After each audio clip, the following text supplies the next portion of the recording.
Doctor గారు ఇప్పుడు అన్ని సర్వరోగాలకు అన్ని విధాలుగా వ్యాయామము, యోగా ఇవన్నీ కూడా మన ప్రధానమంత్రి కూడా ప్రత్యేకంగా తెలియపరుస్తూనే ఉన్నారు. గోవును వీలైనంత వరకు పూజించాలి అన్నది మన భారతదేశ సాంప్రదాయంలో ఒక భాగము. గోవు వల్ల లభించేటువంటి పదార్థాలు ఏవైతే ఉన్నాయో అవన్నీ కూడా ఆయుష్మాన్ భవ అని మానవ జీవితానికి తోడ్పడుతున్నాయి అంటారు. మీరేమంటారు? నిజమేనండి, అది వాస్తవమే.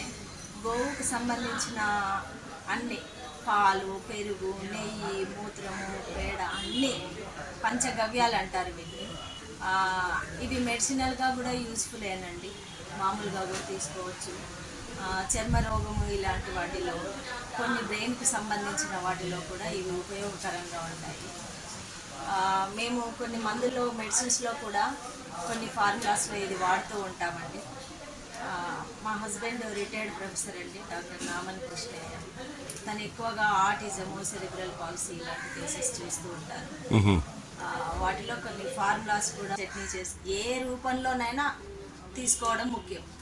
తీసుకోవడం అనేది జరగాలి, అది ఏ రూపమైనా పర్వాలేదు.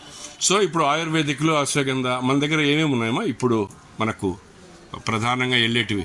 బలబద్ధకానికి, ఆరోగ్యానికి. మలబద్ధకానికి కాంకాయన వట్టి అని ఉంటుందండి, కాంకాయన వట్టి ఉంది. ఇంకొకటి అర్షోహర వట్టి ఉంది, అది కూడా బాగా పనిచేస్తుంది.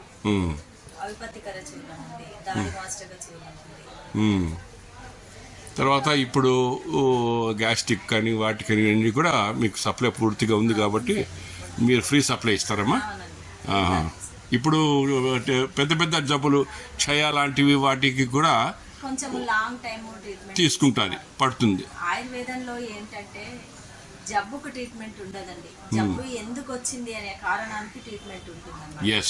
కారణం పూర్తిగా తొలగిపోవాలంటే, ఒక విధంగా చెప్పాలంటే చెట్టుని వేరుతో సహా పెకిలిస్తే ఆ చెట్టు అక్కడ ఉండదు. అలాగా సమూలంగా ఆ రీజన్ని తీసేసినప్పుడు, ఆ కారణాన్ని తీసేసినప్పుడు అది పూర్తిగా పోతుంది. ఇదంతా జరగడానికి కొంత టైం పడుతుంది. అది ఇమ్మీడియట్గా క్రోసిన్ టాబ్లెట్ వేసుకోగానే జ్వరం తగ్గినంత ఈజీగా ఉండదు అనమాట. అందుకని ఎక్కువ ఇష్టపడతారు వాళ్ళు. ఇది లేట్గా ఉంటుంది, ఇది ఇన్ని రోజులు వాడాలా, ఇన్ని మందులు వాడాలా, ఓపిక లేదు ఇప్పుడు, ఇలా ఆలోచిస్తారు. సడన్గా అనేది ఉండదండి. కానీ ఇది ఇలా తీసుకున్నప్పుడు మళ్ళీ చాలా కాలము వరకు దాని రిజల్ట్ ఉంటుంది. అవును, ఇప్పుడు మనం క్రోసిన్ టాబ్లెట్ వేసుకుంటే మళ్ళీ 1-2 గంటలకి మళ్ళీ జ్వరం వస్తుంది, ఒళ్ళు వేడెక్కుతుంది, మళ్ళీ వేసుకోవాలి. అలా లేకుండా ఇప్పుడు తలనొప్పి వస్తుంది అంటే తలనొప్పి ఎందుకు వస్తుంది అనే రీజన్కి మేము ట్రీట్మెంట్ మూలం నుండి వస్తారు. ఇప్పుడు పెయిన్ కిల్లర్ వేసుకోవటము, కొద్దిగా తగ్గిన తర్వాత మళ్ళీ పెయిన్ వస్తుంది, మళ్ళీ మాత్ర వేసుకోవటము, అదంతా మళ్ళీ లివర్కు, ఎన్నో కిడ్నీలకు ఎందుకు సంబంధాలు, సైడ్ ఎఫెక్ట్స్ వస్తాయి. సో ఆయుర్వేదిక్ శాఖ నుండి డాక్టర్ గారు ఈ వారం మన భాగ్యలక్ష్మి కేబుల్ నెట్వర్క్ అందించేటువంటి ఆరోగ్య సూత్రాల్లో భాగంగా ఆయుష్మాన్ భవ, ఈ ఆయుష్మాన్ భవ కింద ఆయుర్వేదిక్ వైద్యం తీసుకోవడం వల్ల ఆలస్యమైన కూడా మూలము నుండి కూడా ఆరోగ్యవంతులుగా ఉండేదానికి అవకాశం ఉంటుందని తెలియపరిచారు.